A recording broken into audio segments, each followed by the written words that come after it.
often think about wildfires as the scary thing that has to be stopped at all costs.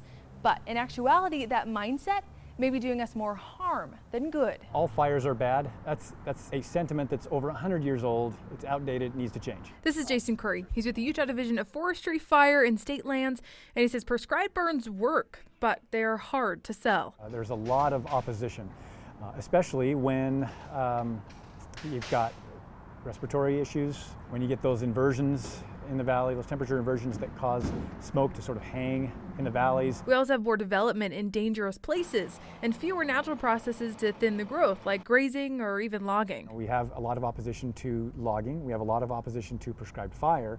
And what that's doing is creating this buildup.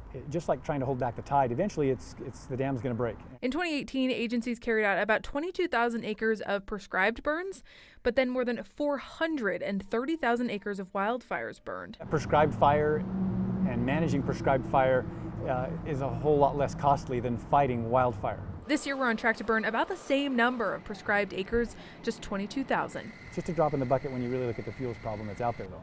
People have to have a serious paradigm shift in Utah to understand that all fire should be considered as potentially good for the ecosystem. Reporting from Salt Lake City, I'm Sarah Martin, ABC 4 News.